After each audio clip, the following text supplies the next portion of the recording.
We are raised on stories of the divine. We are told that angels are beings of pure light, messengers of a benevolent creator, sent to guide and protect us. We are told that when they fall, it is out of pride. But there are older stories, forbidden stories. The Book of Enoch, a text removed from the canon, buried in the sands of Ethiopia for centuries, tells a different version. It speaks of the Grigori, the Watchers, 200 celestial beings who did not fall. They descended. They landed on Mount Hermon, on the border of what is now Syria and Lebanon. They swore an oath upon that mountain, not to protect humanity, but to breed with it, to alter our DNA, to teach us the secrets of weapon making, sorcery, and war. They created the Nephilim, giants, abominations that consumed the earth's resources and then turned on humanity to consume us. History tells us there was a great flood sent to cleanse the earth. We think of it as rain, we think of it as water rising. But what if the flood wasn't water? What if it was a containment protocol, a planetary sterilization designed to wipe out the genetic experiments of the Watchers? For thousands of years, Mount Hermon has been a place of conflict. Wars have been fought on its slopes. Radars and listening posts crown its peaks today. They say it's because of the strategic view over Israel and Syria. That is a lie. The United Nations Disengagement Observer Force isn't there to keep the peace between nations. They are there to make sure the prison stays sealed. But last week, a seismic tremor cracked the ice on the summit. A signal was detected, a signal that hasn't been heard for 5,000 years. The Watchers are waking up, and they are wondering where their children went. Tonight, we open the file on Operation Watchtower. We are sending a team into the mountain where the fallen angels swore their oath. I am Captain Nightwhisper. Forget what you learned in Sunday school. The things waiting in that mountain don't have halos. They have high-tech weaponry and a hunger that has been growing for millennia. Let us ascend the mountain. The wind up here screams. It sounds like a human voice, stretched thin and looping forever. I check my altimeter. We are standing on the roof of the Levant. To my left is Israel. To my right is Syria. Below me is a sea of clouds. But we aren't here for politics. We aren't here for the border dispute. My name is Commander Gabriel. I lead Task Force Seraph, a joint Black Ops unit operating under the guise of UN inspectors. My team is small, quiet, and heavily armed. Check comms, I whisper into my throat mic. The air is thin, freezing. Bishop, green, says my tech specialist. He's carrying a sensor suite that costs more than the GDP of a small country. Tank, green, grunts my heavy weapons operator. He's holding an automatic grenade launcher like it's a tow. Viper, green, says our sniper, her eyes scanning the white horizon through thermal optics. Our objective is simple on paper. Locate and retrieve missing UN Patrol 4 Alpha. Patrol 4 Alpha went silent 12 hours ago. Their last transmission was gibberish, screaming, and one word repeated over and over in Aramaic. Iron. Watchers. We push forward through the snow. The terrain is treacherous. Limestone rocks hidden under ice. Jagged cliffs that drop into nothingness. Commander, Bishop stops. He is looking at his handheld scanner. I'm getting interference. Massive electromagnetic spikes. Is it radar jamming from the Syrian side? Tank asks. No, Bishop shakes his head, tapping the screen. This isn't man-made. The frequency, it's harmonic. It's like a song. A song. Keep moving, I order. Eyes on the ridge. We crest the ridge and see the UN outpost. It's a small, concrete observation bunker, half buried in the snow.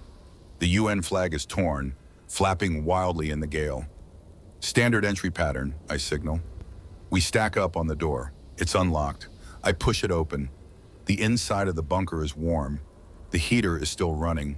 There is a pot of coffee on the stove, boiled dry and burning. But there aren't known people. There is no blood. No sign of a struggle. No bullet holes. Where are they? Viper asks, lowering her rifle slightly. It's like they just vanished. Look at the wall, Tank points. On the back wall of the bunker, scratched deep into the concrete, are symbols. They aren't Arabic. They aren't Hebrew. They are sharp, angular lines. Cuneiform? No, older. Enochian, Bishop whispers. He traces the lines with a gloved finger. It's a warning or an invitation. "Commander," Viper calls from the observation slit. "You need to see this." I walk to the window and look out. The storm outside has cleared for a moment. About 200 meters up the slope, where the permanent ice cap usually sits, there is a hole. It's not on a cave, it's a fissure. The ice has melted away in a perfect circle, revealing the rock beneath. And set into the rock is a massive metallic gate. It looks like bronze, but it's not oxidized. It shines with a dull gold light. It stands easily 30 feet tall. "That wasn't on the satellite maps," Tank mutters. "That's the source of the signal," Bishop says, his voice trembling. "The heat signature coming from that gate, it's reading as biological." Biological? "It's not a machine, Commander. The metal, it's alive, and I stare at the gate. This is it, the oath site, the place where the 200 descended. "We have a confirmed location for the missing patrol," I lie to the team. "I know they aren't in there, or if they are, they aren't patrolmen anymore. We are moving to the gate. Rules of engagement are shoot to kill anything that isn't human, and confirm your targets, because up here, eyes can play tricks." We leave the bunker. The walk to the gate feels longer than it is. The air gets heavier. A smell hits us. Not ozone, not sulfur. Musk, like a zoo, like a cage filled with large predatory animals. As we approach the massive bronze doors, they don't creak. They don't rumble. They simply dissolve. The metal parts like liquid mercury retreating into the rock, revealing a dark tunnel that slopes sharply downward into the heart of the mountain. "Into the belly of the beast," Tank racks the bolt of his launcher. "No," Bishop corrects him, looking at the darkness. "Into the prison." I step across the threshold. My boot hits smooth, polished stone. The wind outside stops instantly. Inside, there is only the sound of water dripping deep below. And then, a sound echoes up from the abyss. Clang, clang, clang. It sounds like a hammer hitting an anvil. Someone is forging something down there. "Audio recording on," I whisper. "This is Commander Gabriel. We have breached the anomaly. Proceeding to target." We descend, and the mountain closes the door behind us. The tunnel goes down at a 45-degree angle. It is smooth, perfectly circular, and spiraling. It feels like we are walking down the barrel of a giant gun. As we descend, the temperature rises. The freezing cold of the summit is gone, replaced by a humid, suffocating heat. My suit's cooling systems kick in, humming against my spine. "Sulfur," Viper whispers, sniffing the air through her filtration mask. "And burning copper." The rhythmic clang, clang, clang gets louder. It vibrates in our chests. It's not just a sound, it's a heartbeat. "Light discipline," I order, "night vision only." We emerge from the tunnel onto a catwalk, and we stop. We are standing near the ceiling of a cavern so vast my rangefinder can't hit the far wall. Below us, maybe 300 meters down, is a river. But it's not water, it's glowing orange-gold liquid.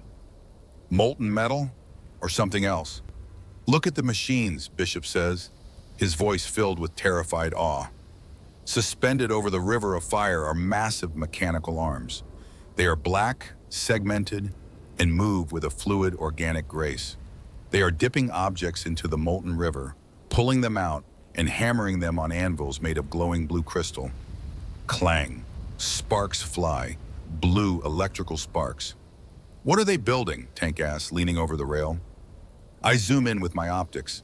The object on the anvil is a breastplate, but it's huge. It would fit a man who stands 12 feet tall. "Nephilim armor," I whisper. "The giants." "I thought that was a myth, Commander," Viper says, her grip tightening on her rifle. "I thought giants were just metaphors for big men." "Does that look like a metaphor to you?" I point to a rack of weapons near the conveyor belt. They aren't just swords. They are massive, serrated blades that hum with energy, spears that look like lightning bolts frozen in metal. This is the forbidden knowledge mentioned in the ancient texts. This is where humanity learned to kill. "Azazel," Bishop mutters. "He taught men to make swords and knives and shields and breastplates of brass. This is his workshop." "It's automated," Bishop continues, scanning the room. "I don't see any operators. The factory is running on autopilot." Or the workers are invisible, Viper counters. We need to get to the lower level, I say to Shatnab. The signal from the missing patrol is coming from the other side of this cavern. We have to cross the bridge. We move across a narrow suspension bridge made of the same living metal. Below us, the heat is intense. Suddenly, one of the mechanical arms stops hammering. It rotates. It doesn't have eyes, but its sensor head pivots directly toward us. Whirr. It sees us, Tank says. The machine drops the giant breastplate. It reaches into the molten river and pulls out a glob of burning metal. It cocks its arm back like a pitcher. Move, I scream. The machine hurls the molten metal. It hits the bridge right where we were standing a second ago. The metal splashes, melting through the walkway instantly. Run! We sprint across the bridge as the other machines stop their work. One by one, they turn toward us. The factory isn't just a place to build weapons. The factory is the weapon. Suppressive fire, Tank yells, unleashing a burst of grenades at the machine arms. Boom, boom, boom.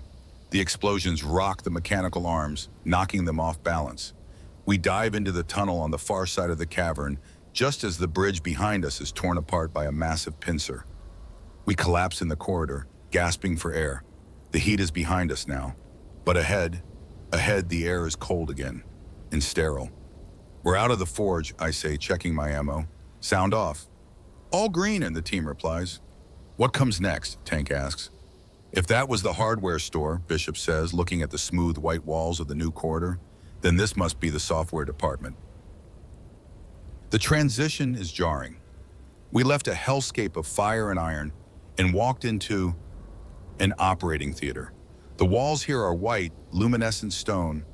The floor is seamless. It's quiet, dead quiet. The signal is strong here, Bishop says, looking at his tracker. Patrol 4 Alpha.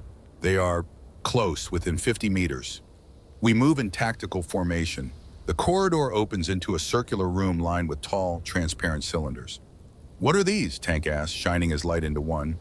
Inside the cylinder, floating in a clear liquid, is a strand of DNA. But it's not microscopic. It's a holographic projection, magnified 1,000,000 times, rotating slowly. It looks human, but wrong. There are extra strands, black strands woven into the double helix.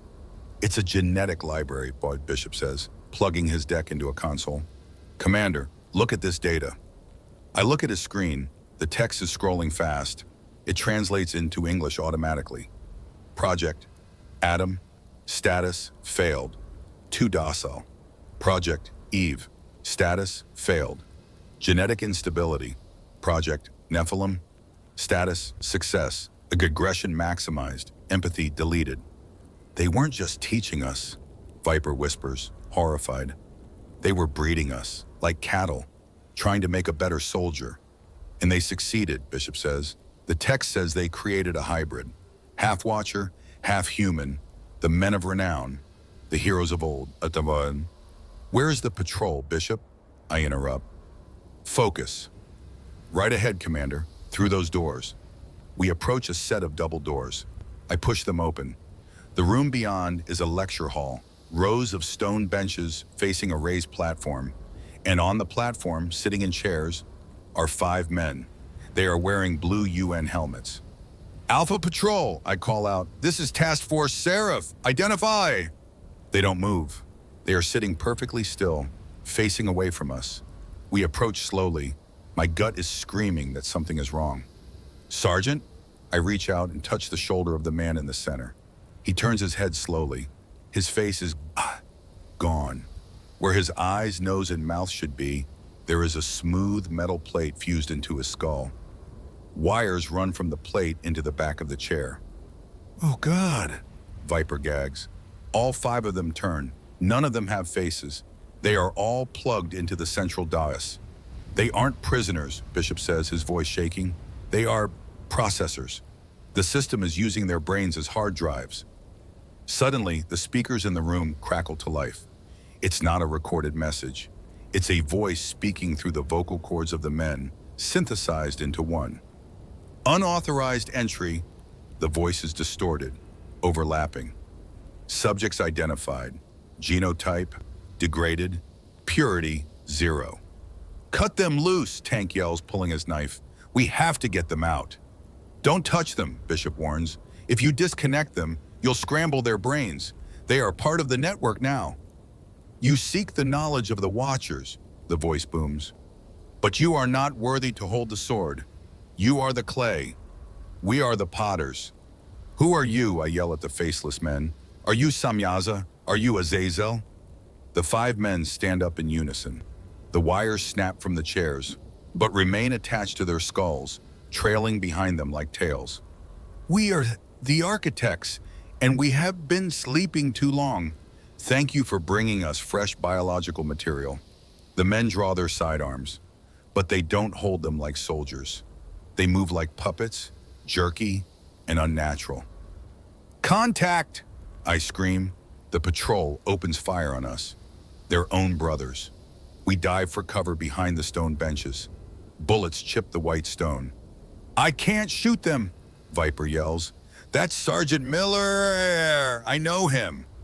He's gone, Viper, I roar, firing a suppressed shot that hits one of the faceless men in the chest. He doesn't even flinch. He just keeps walking toward us, firing mechanically. Aim for the wires, Bishop shouts. Sever the connection.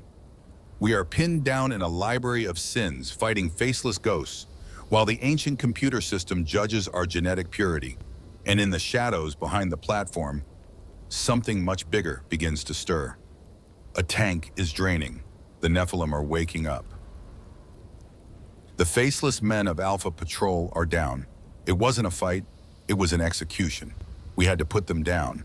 Tank used the grenade launcher to shatter the platform they were standing on, severing the cables connecting them to the central processor. When the wires snapped, they just stopped. They fell like marionettes whose strings had been cut. Viper, you good? I asked, reloading my rifle. The air is thick with dust and the smell of ozone. Viper is staring at the body of Sergeant Miller, or what used to be him. I'm fine, she lies. Her voice is cold. Let's just finish this. We leave the Library of Sin behind. The corridor slopes downward again, spiraling deeper into the earth. The walls here are different. They aren't white stone anymore. They are transparent. We are walking through a tube suspended in water. Or at least, I think it's water. Look outside, Bishop whispers, shining his light through the glass walls of our tunnel. The light beam travels into the murky darkness, and it reveals shapes, thousands of them. We are in the middle of a massive underground reservoir, and floating in the dark water are rows upon rows of pods. They look like eggs, translucent and glowing faintly from the inside. The Vats, Bishop says, checking his readings. This is the storage facility. The text called it the Garden of the Watchers. Some garden, Tank mutters. What are they growing? They aren't growing plants, I say, stopping as we reach the end of the glass tunnel. It opens into a massive circular chamber that looks like a cathedral made of bone and metal. In the center of the room, there are 12 massive tanks. These aren't like the eggs outside. These are the VIP suites. They stand 30 feet tall, filled with bubbling amber fluid. And inside are the Nephilim. I've read the reports. I've seen the blurry photos of giant skeletons found in mounds in Ohio and Sardinia. I thought I knew what to expect. I was wrong. These things aren't just tall men. They are nightmares. The one in the tank nearest to us is easily 20 feet tall. Its skin is gray and thick, like a rhino's hide. It has 6 fingers on each hand. Its muscles are so dense they look like tumors. But the worst part is the face. It has 2 rows of teeth, and its eyes, even closed, they look cruel. God Almighty, Tank whispers, stepping back. That's not human. It's a hybrid, Bishop says, scanning the tank. Subject 001. Designation, Gilgamesh. Gilgamesh? I ask, like the epic? The ancient kings, Bishop says, reading the data scrolling on the tank's display. Og of Bashan, Goliath. They weren't myths, Commander. They were prototypes, escaped lab experiments. Suddenly, the ground shakes. A deep, resonant thrum vibrates through the floor plates. The fluid in the tank labeled Gilgamesh begins to drain. Bishop, what did you do? I yell. I didn't do anything.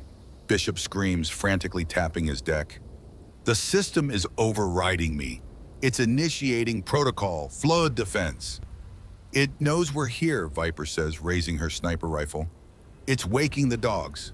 The amber liquid drains away. Steam hisses from the vents at the base of the tank. The massive glass front of the container begins to frost over. Then a hand slams against the glass from the inside. Boom! The glass spiderwebs. Fall back, I order. To the door, now! Boom! A second hit. The glass shatters.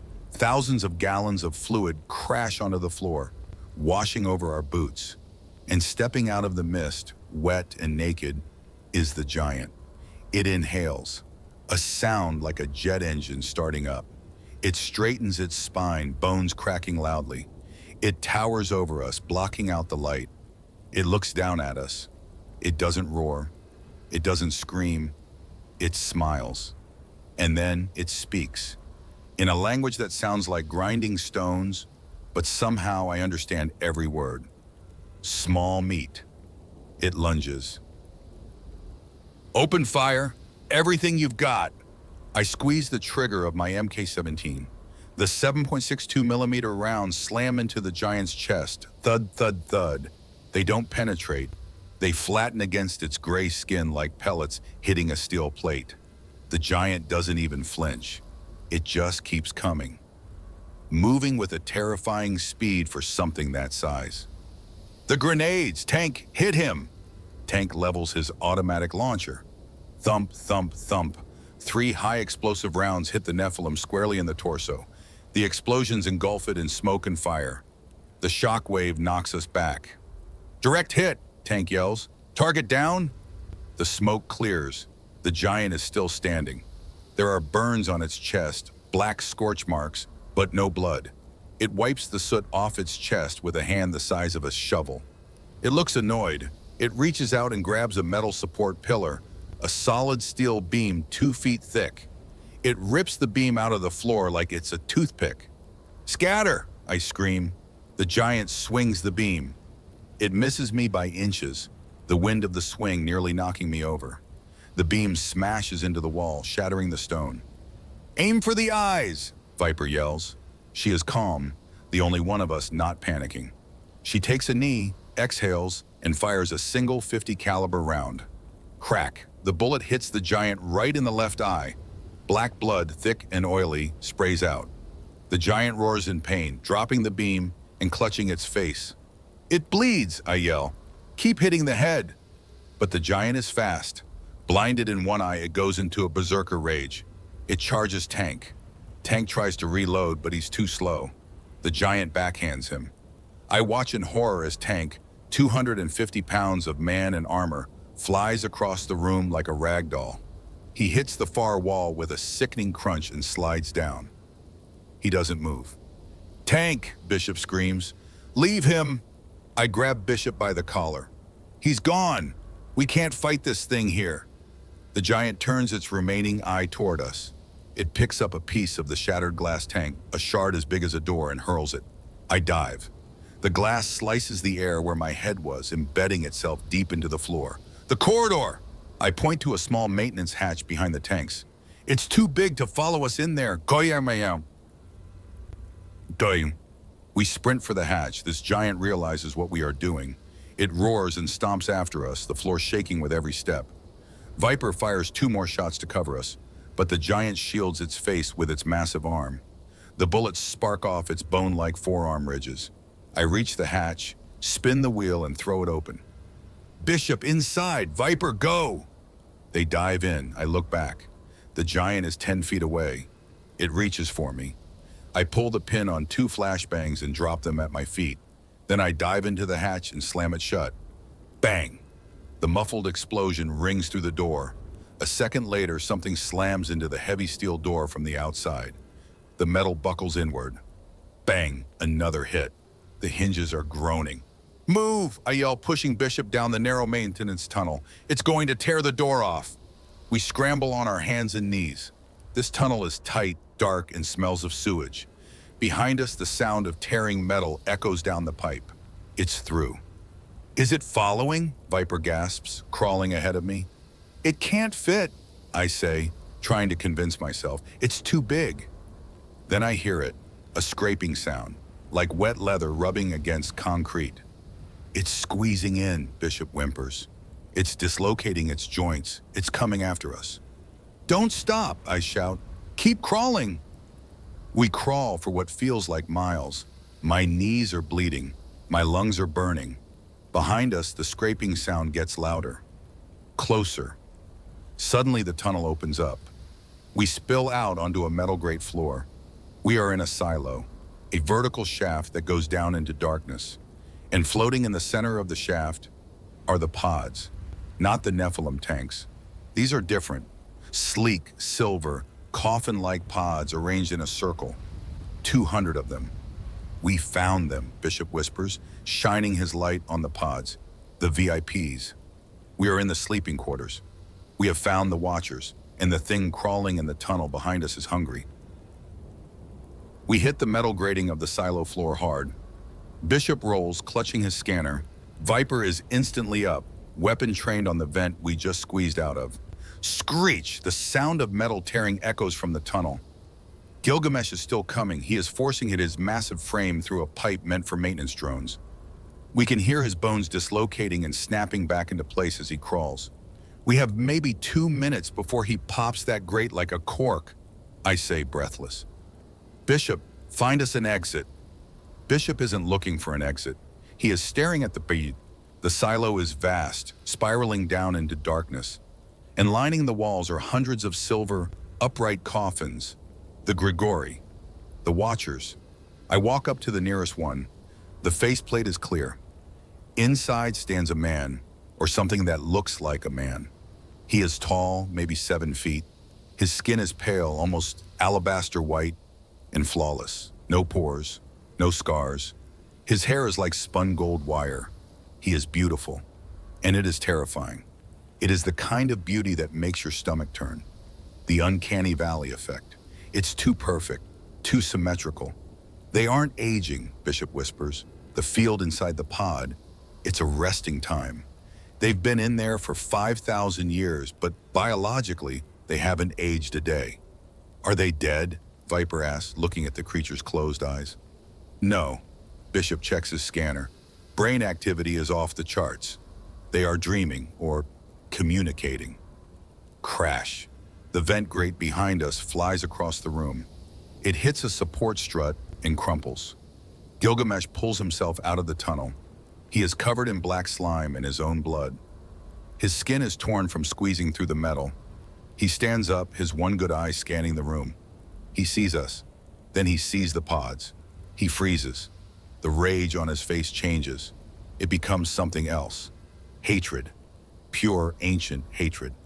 He looks at the Watcher in the pod next to me. Father, the giant rumbles. It's not a greeting, it's an accusation. Gilgamesh ignores us. He roars, a sound of heartbreak and fury, and swings his fist into the pod. Smash! The silver casing crumples.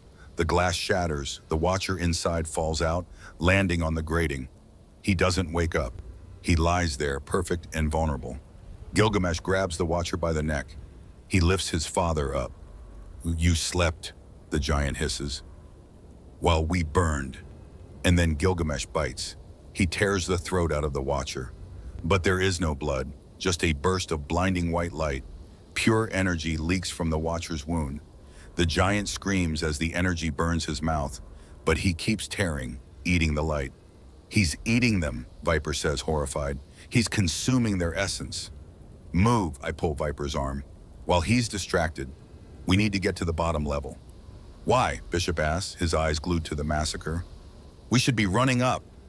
Because the controls for the deluge protocol aren't at the top, I say. They are at the bottom, in the warden's office. We need to flood this place before that thing eats enough light to become a god. We sprint down the spiral stairs as Gilgamesh moves to the next pod, smashing it open.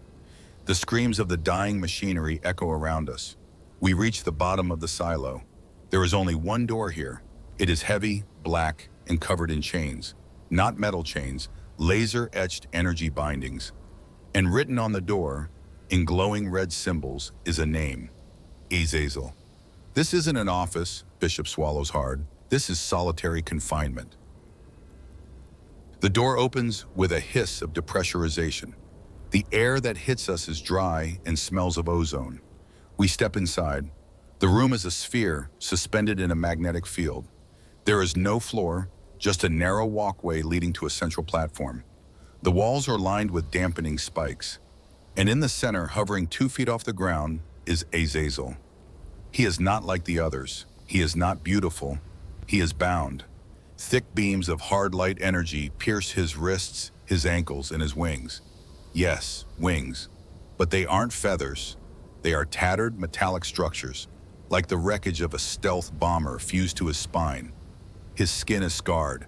His eyes are open, burning with a violet light. He is looking right at me. Gabriel, the voice is in my head. It's not sound, it's thought. It feels like a migraine. You wear the name of my jailer, but you do not have his strength. Get out of my head, I growl, raising my rifle. I have been waiting for you, little soldier. I felt you the moment you stepped onto my mountain.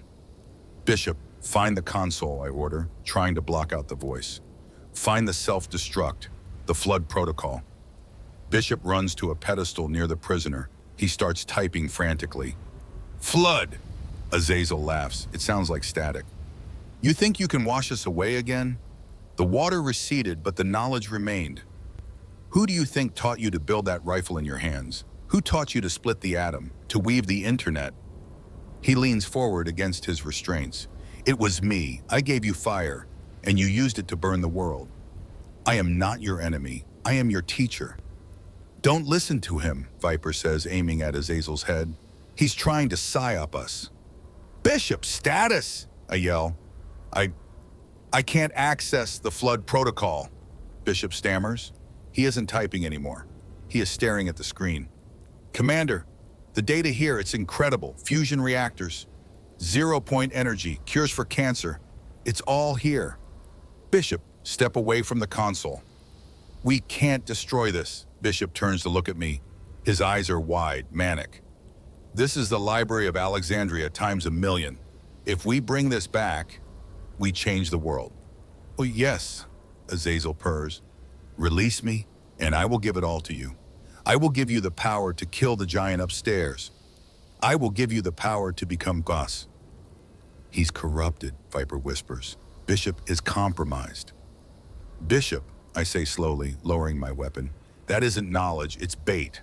We are here to bury this place, not loot it. No, Bishop shakes his head. You don't understand. The UN sent us to retrieve the patrol, but my orders, my real orders. He pulls a drive from his vest. I was sent to download the payload, Bishop says. Section 8 knew what was down here. They don't want to destroy it. They want to weaponize it. Traitor, Viper hisses. Bishop, put the drive down, I warn him. I can't let you stop me, Commander, Bishop says. He reaches for his sidearm. Bang. Viper doesn't hesitate. She puts a round through Bishop's hand. He screams, dropping the gun and the drive. Secure him, I order. Viper rushes forward and kicks the gun away, zip-tying Bishop's hands. He is sobbing, looking at the screen. It was beautiful. It was so beautiful. I look at Azazel. The entity is smiling. Disappointing, Azazel says, but expected. You humans fight over scraps while the feast is right in front of you. We aren't hungry, I thought, I say. I walk to the console. I look at the interface. It's alien, but Bishop unlocked the root directory. I see the command. Protocol, deluge. You're right about one thing, Azazel, I say, my finger hovering over the execute key. You taught us how to make weapons, and we got really, really good at it. If you press that, you die too. Azazel's voice loses its mocking tone. It becomes desperate. The deluge isn't water. It is a plasma surge. It will vaporize this entire mountain. I know, I say. Above us, a massive crash shakes the room. Dust falls from the ceiling. Gilgamesh is here. He has finished his meal, and now he wants dessert. The door to the prison buckles. A giant gray hand tears through the metal. Time's up, I say. I press the button. Warning, deluge protocol initiated. T-minus 5 minutes to sterilization. The voice of the facility is calm. It shouldn't be. The world around us is falling apart. Red warning lights stroke, turning the silo into a disco of nightmares. The hum of the facility changes pitch, from a low thrum to a high-pitched scream.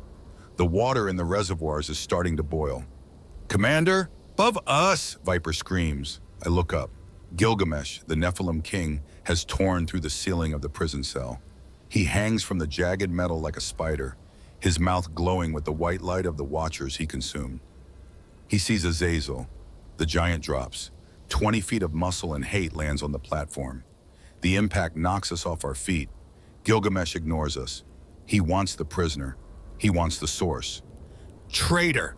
the giant roars, reaching for Azazel's energy cage. "You are a mistake!" Azazel laughs, even as the facility crumbles. And mistakes are corrected. "Run!" I grab Viper and drag Bishop, who is still weeping over his lost data. "The service elevator, behind the console." We scramble toward the small freight lift. I smash the call button. The doors slide open. We dive inside. "Wait!" Bishop screams, trying to run back out. "The drive! I dropped the drive!" "Forget it!" I tackle him, pinning him to the floor as Viper hits the surface button. The doors begin to close. Through the narrowing gap, I see the end of the battle. Gilgamesh smashes the energy bindings, holding Azazel. The prisoner falls, but he doesn't hit the ground. Azazel's physical form dissolves. He becomes a cloud of violet energy. He flows into the giant. Gilgamesh screams. It's not a sound of victory. It's the sound of a vessel being overfilled. His gray skin begins to crack, purple light spilling out from inside him. The elevator doors seal shut. We start to rise. "What was that?" Viper asks, reloading her last magazine. "Did the giant win?" "No," I say, watching the floor numbers climb. Azazel didn't have a body. He needed one. And the giant just volunteered. Beneath us, the shaft explodes. The deluge has begun. A wave of superheated plasma is rising up the silo, vaporizing everything. The pods, the lab, the tanks. And it's chasing us. Come on, I hit the panel. The elevator is too slow. The floor of the elevator creates heat. My boots enter to smoke. "It's catching up," Bishop yells. Ding! The doors open. We are back at the forge level. The river of molten metal is overflowing. The robot arms are melting. "To the tunnel," I order. "The entrance tunnel." We sprint across the crumbling catwalks. The heat is unbearable. My suit screams warnings. Thermal critical. Suit integrity. Failing. We reach the spiral tunnel that leads to the surface. We start running up the 45-degree slope. Behind us, the forge detonates. The shockwave hits us, throwing us forward onto the stone floor. My ears are ringing. I taste blood. "Get up!" Viper is pulling me. "Commander, get up! The fire is right behind us." I stumble to my feet. The tunnel below us glows angry red. The plasma wave is expanding, eating the rock. We run. It's an uphill sprint in heavy armor. Lungs burning, legs feeling like lead. Bishop is lagging behind. He's injured, panting, muttering to himself. "Bishop, move your ass," I yell. "I can hear them." Bishop whispers. He stops. He turns around to face the glow. "Bishop, what are you doing?" "They are singing." Bishop smiles, a peaceful, insane smile. "The Watchers, they are singing the song of the end." "Bishop, no!" The plasma wave crests the curve of the tunnel. It hits Bishop. He doesn't scream, he just vaporizes. 1 second he is there, the next he is a shadow burned onto the wall. And then the wall itself melts. "Go!" Viper shoves me. We scramble up the last 100 meters. The bronze gate is ahead. It's closing, the mountain is sealing the wound. "Slide!" We dive through the narrowing gap between the bronze doors. My backpack gets caught. I jerk it free, tearing the straps. We tumble out onto the snow. The cold hits us like a hammer. Minus 20 degrees. "Keep moving," I yell. "The mountain is going to blow." We scramble down the icy slope, sliding, falling, rolling away from the summit. We are maybe 500 meters down when it happens. The summit of Mount Hermon doesn't explode outward. It implodes. The top of the mountain collapses in on itself. A beam of violet light shoots straight up into the sky, piercing the clouds. It's silent for a second, beautiful and terrifying. Then the shockwave hits. The snow under us fractures. The entire side of the mountain gives way. Avalanche! The world turns white. I am buried. I am tumbling in a washing machine of ice and rock. Darkness takes me. I wake up to the sound of a heart monitor. Beep, beep, beep. I am in a clean bed. My leg is in a cast. My hands are bandaged. A man in a suit is sitting in the chair next to my bed. He isn't UN. He isn't military. He wears a gray suit and holds a tablet. Commander Gabriel, he says. His voice is neutral. Welcome back. Viper? I croak. My throat feels like I swallowed glass. Lieutenant Vance is in the next room, the man says. She has some frostbite, but she will keep her fingers. She's tough. Tank? Bishop? The man pauses. Casualties of a tragic training accident. An avalanche triggered by an unexpected seismic event. An avalanche? I repeat. That's the story? That is the truth, Commander. The man leans forward. Mount Hermon is stable. There is no facility. There were no giants.